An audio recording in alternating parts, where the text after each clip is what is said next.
When I was growing up, my idea of adventure was to sail around the world. I can remember as an eighth grader discussing this with my best friend, John Smith. In my head, it looked something like the photo you're seeing here. Well, it never happened.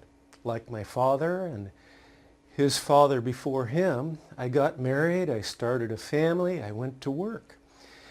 Kind of like George Bailey in that great old film, It's a Wonderful Life.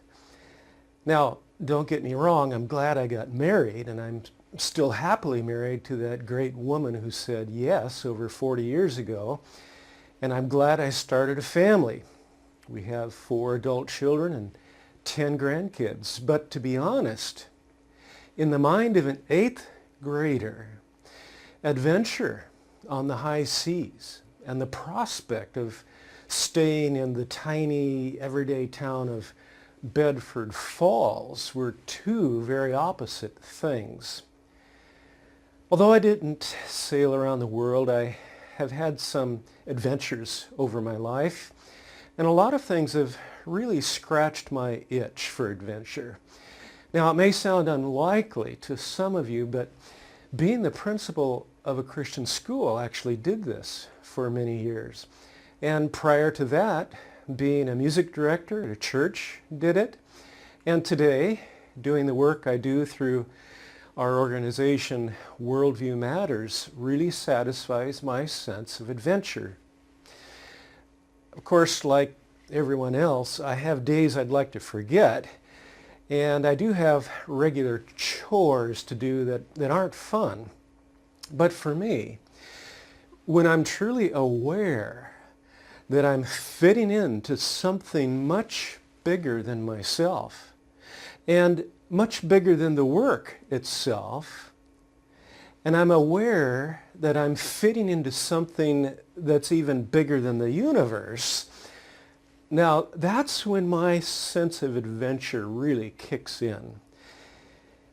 When I make the connections between my everyday work and the gifts and abilities God has given me, as well as the people He has put into my life, when I make intentional, conscious connections between all that and the purpose God has for the earth and all that it contains, that's when my sails are really full of wind.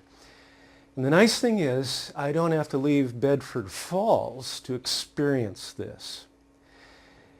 In this view of things, I'm able to bring extraordinary meaning to all things ordinary. Yes, I've had the experience of lacking a sense of purpose in my work. For several years, I had a job that carried very little meaning for me. I knew there was some significant connection I needed to make. It was a connection I had yet to discover.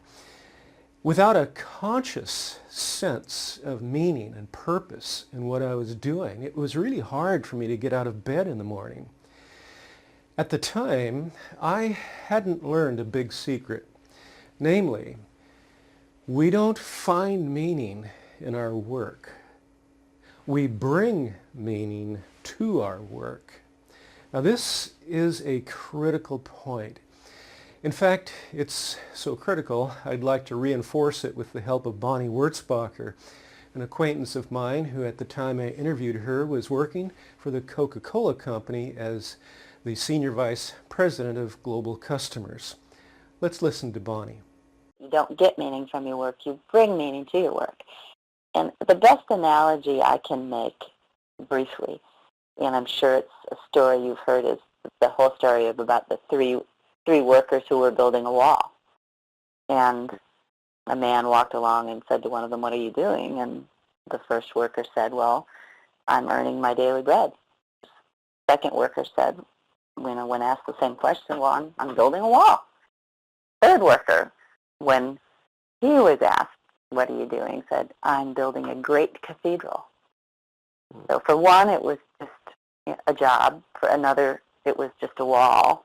But for the third, they were able to bring meaning to, in this case, what one would see as a very menial task. And I would say that until I understood the theology of my work and truly understood and embraced a biblical worldview that says there is no secular and sacred split, and until you get that and can bring that to your work by understanding how what you do fulfills and advances God's purposes for the world, you can't bring that meaning to it.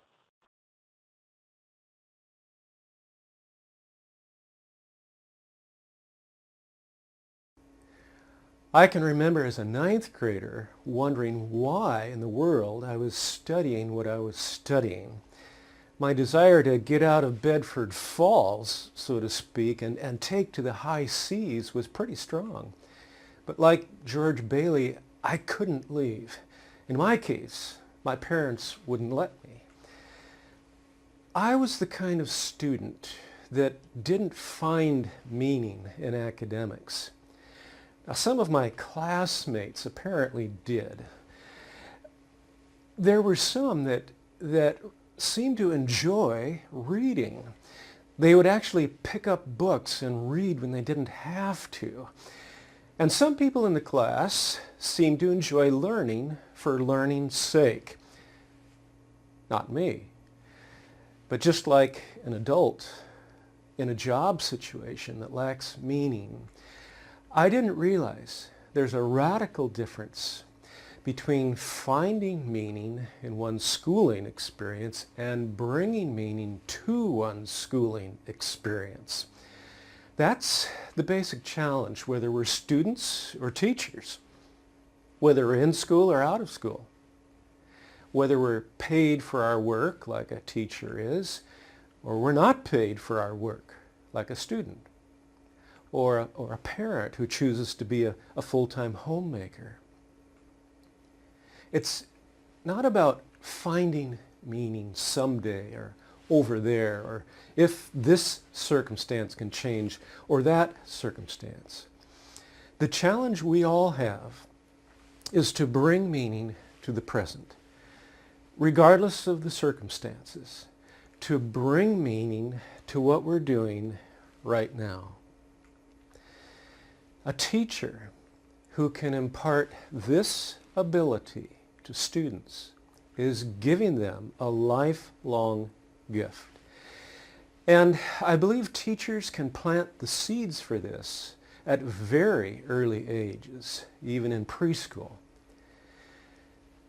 To accomplish this, however, it requires an effort on the part of the teacher to help students not only know how to solve math problems or how to read or how to write, but to help them understand the why, and the why for right now.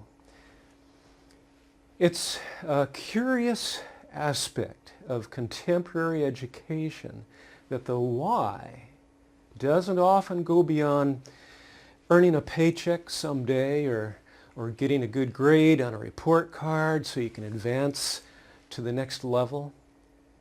But it hasn't always been this way, as I'll share later. The upshot of this course is that as Christian educators, we are in a unique position to help students bring meaning to learning at any grade level, in any subject, by helping them to make intentional connections between what they are studying and the bigger picture behind it. That is, making a connection with the purpose and the meaning that's bigger than any subject. In fact, it's bigger than themselves. It's bigger than a good grade, and it's even bigger than happy parents. In teaching this skill to the next generation, that is the skill of bringing meaning to learning, we educators can do something truly significant, not only for individual students, but for the future of every Bedford Falls in the nation and way beyond those communities. I believe the power of a truly Christian education lies in the ability to connect the dots. Not just connecting the dots between math and science or between history and art, but connecting the dots to the bigger picture of God's purpose for creating people and for creating things. Connecting the dots with God's intention for the totality of life in the here and now. Connecting it with something very grand. And this is what I call a holistic approach to education. Now, I first came across the word holistic, spelled with a W, through the work of Darrow Miller, who wrote one of the books you'll be reading for this course called Life Work, a Biblical Theology for What You Do Every Day. The normal way of spelling holistic, of course, is without a W. In fact, the word spelled with a W doesn't appear in dictionaries, and it will most likely show up as a misspelled word in your computer spell check. But I really like the link between the word whole, spelled with a W, and the word holistic, because whole, W-H-O-L-E, has everything to do with increasing meaning in education by connecting it with a bigger picture. In fact, it has everything to do with increasing meaning in all of human endeavor, including the teacher's work.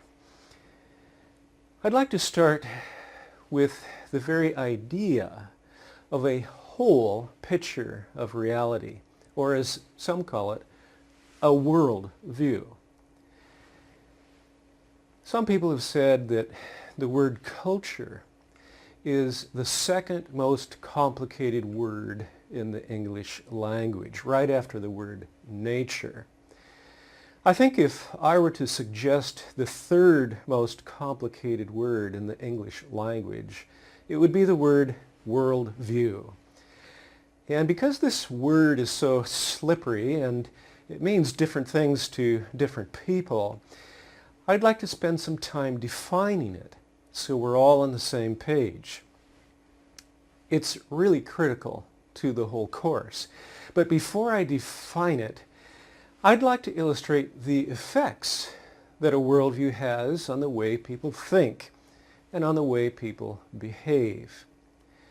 Let me illustrate the effects of a worldview through a visual exercise. Take a look at this small photo. It's part of a larger picture, but I've blacked out the bigger picture. My question to you is, what are we looking at? What's the truth about this piece? What's the meaning of this photo? When I show this small part of a larger photo to live audiences, I get a number of different responses about what people think they're really looking at. Some people think it's a view of planet Earth from out in space. Some say it's a waterfall. And other people see different things. The fact is, it's really difficult to know for sure what you're looking at, apart from seeing the larger picture. But once I show you the larger picture, the bigger frame of reference, you'll immediately recognize what you're looking at. Let's try another one. What's the meaning of this? Again, I get different answers. But it's the big picture that really brings meaning to the small piece. The point here is that we interpret smaller things in light of larger wholes. That's just the way the human mind works. Now we're getting closer to the significance of the word holistic when it comes to education. We're getting closer to how a holistic approach to education can enable students and teachers to bring extraordinary meaning to ordinary academics. A world view provides a larger frame of reference that can enable people to make sense out of things and to bring meaning to anything, whether those are math things or science things, history things or art things. And now let's take a look at the process in reverse. That is, let's start with the big picture first and then move to the smaller piece. Take a look at this. Try to capture the contours of this image in your mind. Look at the barn, the shape of the roof, the fence line, the trees. Remember the foothills, the clouds, the sun. Allow every detail to be burned in your memory. Now there's one part of this picture I'd like you to especially remember. It's the part I'm circling now. The foothills in the distance. Memorize this part as best you can. Now let's test your memory. I'd like you to describe in as much detail as you can the picture you just saw over the next 30 seconds. And if you are by yourself, talk to yourself. If you're with someone, talk to that person. And I'll be quiet for the next 30 seconds while you describe what you previously saw with as much detail as possible.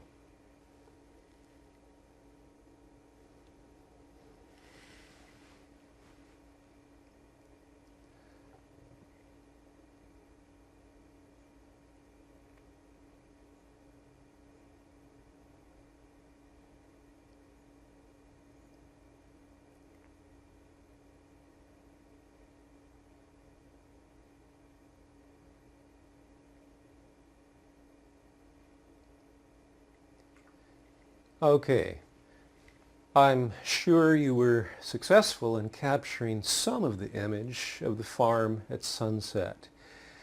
Now, if I show you a small piece, I think you'll have an understanding of its meaning. But if you had no larger frame of reference in the back of your head, it would be nearly impossible to tell for sure what the meaning of this piece really is. By having a larger frame of reference in your mind, you are able to bring meaning to this small piece. What are we looking at? What's the meaning of this little yellow box? I'm sure most of you have already brought meaning to this little yellow square, and you know that it's a what? A banana? What gives here? Well, what gives here is I intentionally misled you. I did that by planting a big picture in your mind that was in fact not the real big picture from which I took the small yellow piece. Yes, I deceived you. I'm sorry about that. And it's the only deception I'll do in this entire course.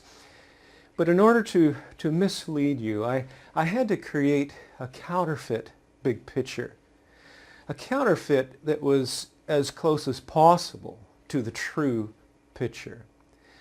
So I looked for a photo that might do the trick. I couldn't find a photo that was a perfect match, so I had to doctor up the farm photo a bit. I gave the entire photo a yellow banana-colored tint, and then I had to create a little addition to the farm photo to blend the small banana piece perfectly with the foothill and the sky behind it. I did this by digitally creating some clouds to match the banana piece. But if you look closely, you can see how my added clouds are quite different from the real clouds in the upper right-hand part of the photo. Now let me draw some parallels between what you've just experienced and the world of education and worldviews in general. First of all, recognize that everyone has a world view. Everyone has a bigger picture of what's really real. Whether a person's worldview is accurate or whether it's representative of true reality, well, that's another question. But everyone has a mental concept of what's really real, even if a person thinks Santa Claus is real. A worldview is a person's concept of ultimate reality, even if that reality is false. Now, most people don't think much about their ultimate concept of reality because it's something we just take for granted. A person's worldview, their bigger picture of what's ultimately real, runs continuously in the background of our mind, mostly at the subconscious level. The word worldview was first coined by the German philosopher Immanuel Kant in the 18th century. The word he coined in German was Weltanschauung. As the Germans often do, Kant combined two German words into one. Welt, which means world, and Anschauung, which can be translated into English as conception or idea or opinion or view. Because a person's Weltanschauung or world conception or world idea or world view makes up his or her understanding of what's ultimately real, it serves as a kind of internal GPS by which and through which we make sense of everything that's seen and felt and heard. And we not only make sense of the world, but we lean on our worldview to make important decisions. Well, as you can imagine, worldviews vary dramatically, and some concepts of reality can be incompatible with other concepts of reality. Christianity, for example, is a worldview, but so is Hinduism, and so is Buddhism, and so is atheism. Other worldviews include Islam, Judaism, and Marxism, to name some of the more common views of what's really real. Now, two people, both looking at the same small piece of reality, can and do interpret those pieces in different ways, depending on their assumptions about the big picture surrounding those pieces. It gets very practical. For example, do all people view peanuts in the same way? Or, to put it in another way, do peanuts have the same meaning for all people? Well, the fact is, people view peanuts in very different ways, depending on their worldview. Let me illustrate this through a man who spent his entire professional life working with peanuts. Dr. George Washington Carver. Here's a short video clip I think you'll find very interesting.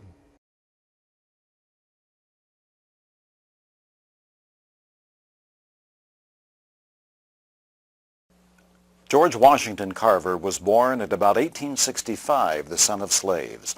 His father was killed in a log hauling accident a few weeks after George was born. While still an infant, he was kidnapped along with his mother and sister by thieves wanting to make some money by selling them to another slave owner.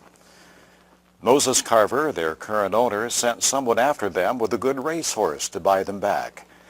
The kidnappers took the horse and left George lying on the ground, sick with whooping cough. His mother and sister were never heard from again. Carver's relationship with the Lord began early in life. He wrote, "I was just a mere boy when converted, hardly 10 years old. There isn't much of a story to it. God just came into my heart one afternoon while I was alone in the loft of our big barn, while I was shelling corn to carry to the mill to be ground to meal." Carver had a passion for learning.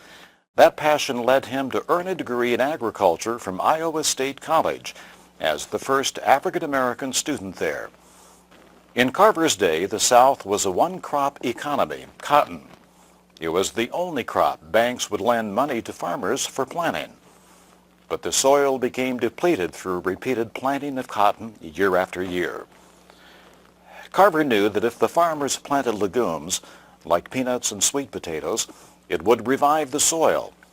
But the only problem was, in those days, there was no market for peanuts and sweet potatoes. So Carver set out to create a market and invented 300 uses of the peanut and 118 uses of the sweet potato in his lab at Alabama's Tuskegee Institute. Booker T. Washington was the head of Tuskegee at the time. He invited Carver to come to his school when Carver was 31 years old. In his invitation, Washington wrote, "Our students are poor, often starving. We teach them to read and write, but words cannot fill stomachs. They need to learn how to plant and harvest crops. I cannot offer you money, position, or fame. These things I now ask you to give up. I offer you in their place work, hard work, the challenge of bringing people from degradation, poverty, and waste to full manhood." Carver's response was, "I shall be glad to cooperate with you in doing all that I can through Christ who strengtheneth me to better the condition of our people." And Carver did just that. He said, "I took just a handful of peanuts and looked at them. 'Great Creator,' I said, 'why did you make the peanut? Why?' God answered his prayer. He said, 'The great Creator taught me to take the peanut apart and put it together again. And out of the process have come forth all these products.'" He called his lab God's Little Workshop.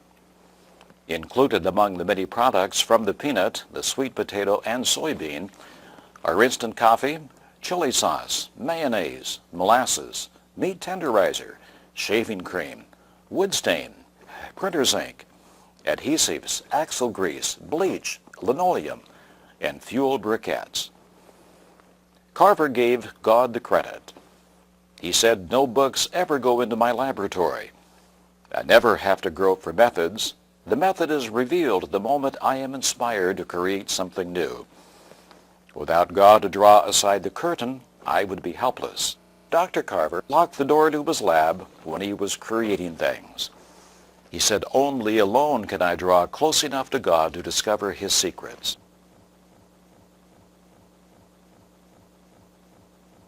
In 1921, when speaking before the U.S. House Ways and Means Committee in Washington, D.C., he was asked, "Dr. Carver, how did you learn all of these things?" Carver answered, "From an old book." "What book?" asked the chairman. Carver replied, "The Bible." The chairman inquired, "Does the Bible tell about peanuts?" "No, sir," Dr. Carver replied, "but it tells about the God who made the peanut. I asked him to show me what to do with a peanut, and he did." There are two books that specifically go into Carver's biblically informed worldview. One is a book by William J. Federer called George Washington Carver, His Life and Faith in His Own Words. The other is a book by John S. Farrell called Fruits of Creation. Let me share a few quotes from these books that will help you to further understand Carver's Weltanschauung. That is his concept of the big picture of ultimate reality. "All my life, I have risen regularly at 4 o'clock and have gone into the woods and talked with God. There he gives me my orders for the day." Once Carver said, "The secret of my success? It is simple. It's found in the Bible. In all thy ways acknowledge him, and he shall direct thy paths." Clarence Mason, the director of the Carver Research Foundation, said of Carver more than 20 years after Carver died, "I have the most profound respect and admiration for Dr. Carver because he turned away from the field in which he was most skilled and best trained, botany, to work in an area which he felt he could do the most good for the people in his community, chemistry. Carver said to his friend Jim Hardwick, man who needed a purpose, a mission to keep him alive, had one. He could be God's co-worker. My purpose alone must be God's purpose. As I worked on projects which fulfilled a real human need, forces were working through me which amazed me. I would often go to sleep with an apparently insoluble problem. And when I awoke, the answer was there. To Reverend Haygood, Carver wrote, if we do not take Christ seriously in our everyday life, all is a failure, because it is an everyday affair. In a letter to Robert Johnson, an employee of a company in Ontario, Canada, Carver wrote, living for others is really the Christ life after all. Oh, the satisfaction, happiness, and joy one gets out of it. I know my Redeemer lives. Thank God I love humanity. Complexion doesn't interest me one single bit. In a letter to Reverend Lyman Ward, Carver wrote, pray for me, please, that everything said and done will be to his glory.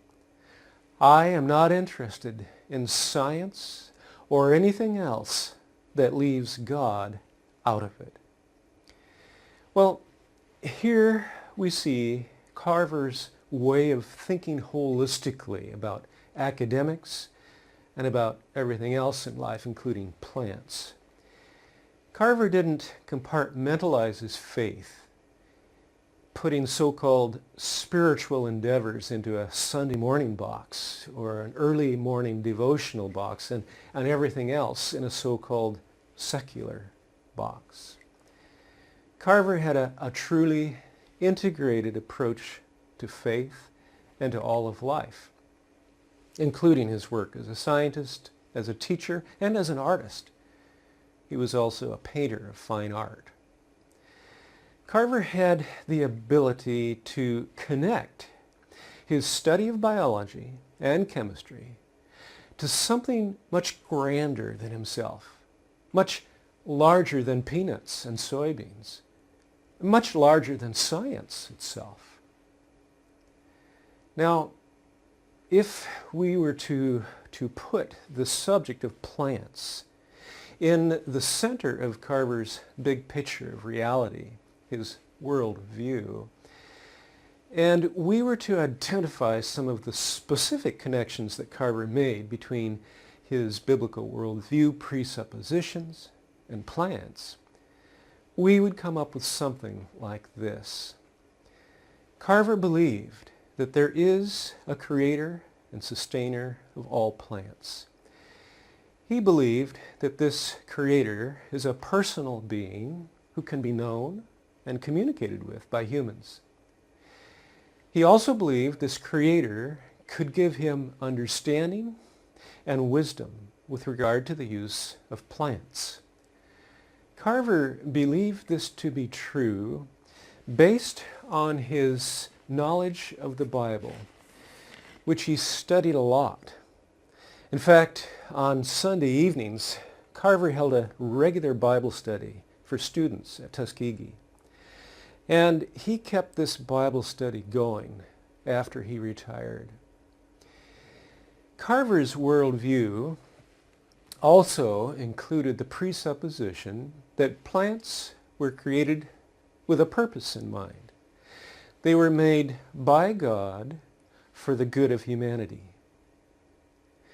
And Carver's worldview also included the presupposition that after plants were created, humans were commissioned to rule over them as co-workers with God. This is an idea with enormous ramifications, not only for Carver, but for whole nations. This idea has had a great deal to do with the shaping of Western history, especially from the time of the Reformation up to the 20th century. This idea is so big that we're going to spend some time drilling down into it later on. It has huge ramifications for education and for bringing meaning to all kinds of learning. Carver's worldview also included the idea that humans have a responsibility to rule over God's creation in ways that are resourceful and beneficial without waste or abuse. Carver was a real stickler about this. Most certainly, Carver's worldview included the idea that living for others by benefiting them through the creative and responsible governance of plants is a big part of what the Christ life, as he called it, is all about. For Carver, plant governance was a way to express his love for God and his love for people. Serving God and serving people was the real driver behind Carver's life and his work. We'll come back to this idea later, but for now, I'd like to plant the idea that if we think of a worldview as a kind of viewfinder through which we view people and things, we can think of this viewfinder as having 5 basic components that mold any concept of reality. There's the component of God, the component of creation, the component of humanity, the component of moral order, and the component of purpose. These 5 worldview-shaping components can be captured in 5 basic questions. Number 1, who or what is the ultimate authority or highest power? And what is the nature and role of this entity or force? Number 2, what makes up all the stuff of the universe? How did it get here? And is there more to it than meets the eye? Question 3, and this is a long question. Who are human beings? Where did we come from? What happens when we die? And how do I know that my answers to these questions are true? And question number 4, how do people determine right and wrong? And finally, question 5, is there a reason and a purpose for all that exists? All worldviews have answers to these 5 questions in one way or another. Atheistic worldviews, for example, address the ultimate authority and highest power question with a deeply held commitment to the belief that a personal relational God does not exist. But we have to recognize that this is a belief. It's a commitment held by faith. It's a concept of reality that's presumed to be true, just as much as a follower of Christ commits to a belief that a personal relational God does exist. You see, both commitments are commitments of faith. The God aspect of any worldview has to do with questions such as the nature of the ultimate being or entity. Is this being a personal being or an impersonal energy force? The God component has to do with the role and function of that power or entity and whether human beings can know that entity or not, and whether we are accountable to that authority. If a person's big picture of reality tells him or her that there is no God to whom he or she is accountable, that can have a profound effect on a person's values and behavior. Well, secondly, all worldviews have beliefs or assumptions about creation. Now, because I'm a Christian, I use the word creation rather than the word nature. That's because I assume there is a creator behind it all. But whether you call it creation or nature, all worldviews have ideas about what is really real with respect to our own reality and our environment, the trees, the oxygen we breathe, the birds we hear. Did it all create itself and come about by chance? Or did a designer cause it? Are spiritual things really real, things that I cannot see or touch? Is the material world governed by a personal, rational God? Or does nature, with a capital N, function all on its own? Does it self-perpetuate? Some worldviews say that all that is really real is matter. And there's nothing to the idea of a spiritual realm at all. Not only is there no personal, relational God, but no angels, no spirits, and certainly no life after death. Matter in this kind of worldview is everything. This would be a materialistic worldview. And in such a worldview, the so-called soul of the human being is reduced to a chemical reaction in the brain. Other worldviews assume that the only thing that's ultimately real is spiritual, and that the material world is an illusion. However, some worldviews, like Christianity, maintain that both spirit and matter are equally real. Both are the result of a creator's act, and this is the view that Carver held. All worldviews also have beliefs or assumptions about humanity. Now, this aspect of a worldview has to do with questions like, were we once apes or fish? And on what basis can we say that humans have more value than a rock or a whale? Are humans inherently good or inherently flawed? Do humans have an internal problem with corruption that can only be addressed from the inside out? Or are humans born as blank slates that only become corrupt through outside influences? Well, the view that you take on that issue will have a lot to do with your approach to solving social problems. Some worldviews hold to the idea that humans are the result of a great deal of time plus impersonal matter plus chance.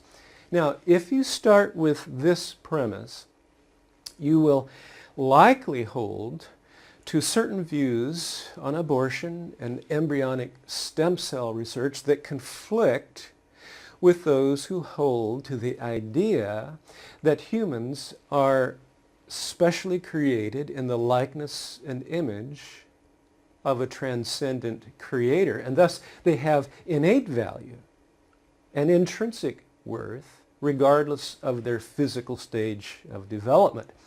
Now, a person who holds to that concept of reality will presume that human uniqueness is fully present in the embryo from the moment of conception, and therefore they believe that to willfully cut off the development of that embryo from developing into a mature human being would be a serious moral violation. Well, this leads to the next aspect of any worldview: moral order. Who does make the rules? Is morality a human invention or a human convention? Or is it something prescribed for us by personal, rational creator God. For Carver, moral order was prescribed for us by the God of the Bible. And his worldview held that the Bible communicated what is morally right and wrong and what is moral good and evil.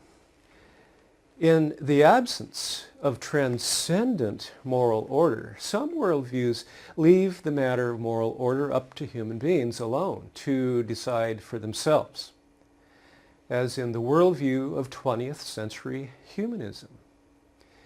Other worldviews, such as the animistic worldviews, put the matter of morality in the hands of nature, capital N, and this elevates nature to a level that really corresponds to a deity of sorts. Well, the fifth and final aspect that shapes all worldviews is the aspect of purpose.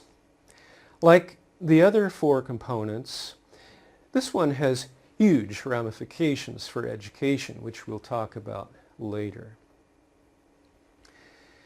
James Sire, in his book, The Universe Next Door, defines worldview as a commitment, a fundamental orientation of the heart that can be expressed as a story or in a set of presuppositions, assumptions which may be true, partially true, or entirely false, which we hold consciously or subconsciously, consistently or inconsistently, about the basic constitution of reality, and that provides the foundation on which we live and move and have our being. David Noble, in his book Understanding the Times, says the term worldview refers to any set of ideas, beliefs, convictions, or values that provides a framework or map to help you understand God, the world, and your relationship to God and the world. He says a worldview should contain a clear perspective regarding theology, philosophy, ethics, biology, psychology, sociology, law, politics, economics, and history. Darrell Miller, in his book Life Work, which you will be reading for this course, says, all of our lives are driven by a vision of some kind, but not all visions are true, nor are they equally fulfilling. Our vision comes from our worldview, how we understand the universe and our relationship to it.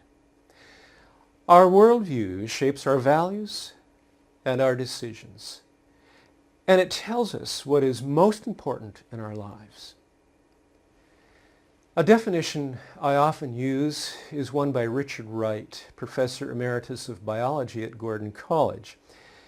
His definition goes like this: a worldview is a comprehensive framework of beliefs that helps us to interpret what we see and experience and also gives us direction in the choices that we make as we live out our days.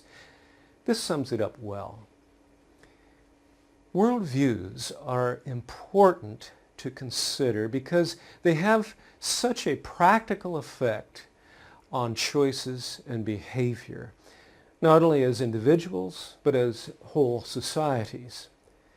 Let me give you a couple of examples, one from an Eastern worldview and one from a Western worldview. First, the Eastern. According to the Hindu big picture of reality, or the Hindu worldview, belief in karma and belief in reincarnation go hand in glove. Here's basically how it works. If you do bad things in this life, like stealing from others or being cruel, your karma dictates that you'll pay for your bad deeds in your next life. In other words, you'll suffer in your reincarnated life for the suffering you caused others in this life. It's your fate. So perhaps the woman in this picture caused suffering in her past life and was reincarnated in poverty to pay for her past deeds. If you're consistent with this worldview, then you will likely conclude that people in poverty and suffering are in that condition because their karma requires it. They have to suffer for what they did in their previous life. It's their duty. With this in mind, it's a good thing not to relieve suffering, the suffering of people in poverty. After all, they're in that condition for a reason. In fact, relieving their condition would do them great disservice, because in their next life, they would have to return to a condition of poverty and pain again, because you messed with their karma. Now, let me give you another example from a Western worldview, specifically 20th century humanism. Now, you could call it American humanism, unfortunately, because it was first articulated in writing by the American Humanist Association in 1933 in the first Humanist Manifesto. There was a second Humanist Manifesto issued in 1973 and a third around the year 2000. It is a well-defined atheistic worldview. The following selections from these manifestos will give you an idea of some of the basic premises of 20th century humanism. First, humanists regard the universe as self-existing and not created. That's affirmation 1 from the Humanist Manifesto 1. Humanism believes that man is a part of nature and that he emerged as the result of a continuous process. That's affirmation 2 from Humanist Manifesto 1. We believe that traditional religions that place revelation, God, ritual, or creed above human needs and experience do a disservice. We find insufficient evidence for the belief in the existence of a supernatural. As non-theists, we begin with humans, not God, nature, not deity. We can discover no divine purpose or providence for the human species. Humans are responsible for what they are or will become. No deity will save us. We must save ourselves. That's principle 1 from Humanist Manifesto 2. Promises of immortal salvation or fear of eternal damnation are both illusory and harmful. There is no credible evidence that life survives the death of the body. That's principle 2 from Humanist Manifesto 2. We affirm that moral values derive their source from human experience. Ethics is autonomous and situational, needing no theological or ideological sanction. Ethics stems from human need and interest. To deny this distorts the whole basis of life.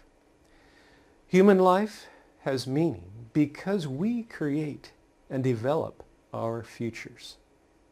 That's principle 3 from Humanist Manifesto 3.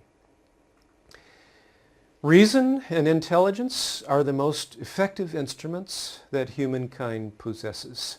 There is no substitute. Neither faith nor passion suffices in itself. The controlled use of scientific methods which have transformed the natural and social sciences since the Renaissance must be extended further in the solution of human problems. That's principle 4 from Humanist Manifesto 2. Well, the question then is, how would a a person with this worldview, this bigger picture of what's really real, how would that person interpret the issues of our day? How would that person determine his or her core values that guide behavior? How does this larger frame of reference affect the way a humanist views the issue of cloning or stem cell research or abortion or marriage or divorce or so-called same-sex marriage or even the very concept of the family or money matters, how it's earned, why it's earned, and what's done with it after it's earned, or education, its purpose or meaning? Well, if we peel back the onion a bit, we'll find that there are just three basic types or categories of worldviews. First, there's the theistic type of worldview. That kind of worldview sees the material things and the spiritual things as both being equally real, equally sustained by the same Creator who made them both. And this Creator is distinct from those things, being greater than them or transcending those things. Well, among the theistic worldviews are Judaism, Christianity, and Islam. Now, these three theistic worldviews have huge differences between them, but they have a similarity in that they each see material things and spiritual things as real aspects of a Creator's work. Secondly, there's the atheistic type of worldview that sees material things or physical things as all that exists. And this type of worldview, the atheistic type, maintains that spiritual things do not exist. In other words, there's no supernatural, there's no transcendent Creator above it all, and physical matter is everything. Sometimes the atheistic type of worldview is described as materialistic or naturalistic, or sometimes it's called secularistic. And among the atheistic worldviews are, as I mentioned, 20th century humanism, and then there's the Marxist-Leninism worldview, which was developed a bit earlier. And then there's scientific naturalism that goes all the way back to 600 BC in ancient Greece. These worldviews all share in the commonly held belief that the supernatural is a fairy tale. Now, thirdly, there's what I call the pan-polytheistic worldview type. This has also been called the animistic worldview type, and some refer to it as the transcendentalist type of worldview. This worldview type sees all reality as ultimately spiritual, and the material world, as I said before, is an illusion. Or it's something to detach oneself from or to transcend.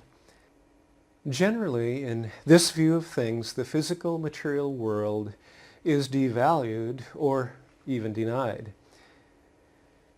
So there are three basic ways to see reality, whether it's plants or automobiles or embryos or anything else. Now, to get back to the question, do all people view peanuts alike? The answer is an emphatic no. Carver saw plants much differently than Karl Marx or an animist. How do animists view plants differently than atheists? Well, one way to answer this is to observe how some animists view trees. In fact, let's observe how some American animists view trees. Now, I won't say that what you're about to see is representative of all animistic views, but it is representative of some forms of animism. Now, as you watch this short clip, I'd like you to analyze this by considering what assumptions or beliefs may be behind the statements you hear. behind the behavior you see from the people in the clip. I want you to think about the possible big picture beliefs they may have, particularly as they relate to the 5 worldview components that I've talked about: God, creation, humanity, moral order, and purpose. And I'd especially like you to consider what aspects of their worldview may be in harmony with a biblical worldview, and what aspects may be in conflict with a biblical worldview. And this brings us to an important point. In most worldviews that conflict with a biblical worldview, there are usually some elements that are in harmony with the biblical view. It's common to have mixtures of biblically congruous and biblically incongruous ideas. Let's watch the video. I want to mourn the loss of all the old growth trees I've seen, and tell them that we love them and that we don't want them to die, that there are some people here who do care. So I want you to know that, trees. Bring me to this cathedral. Bring me to this rock that has the most incredible life. I've looked at clear cuts and burnt forest, and I've felt outraged, but I didn't scream and I didn't cry. And I need to.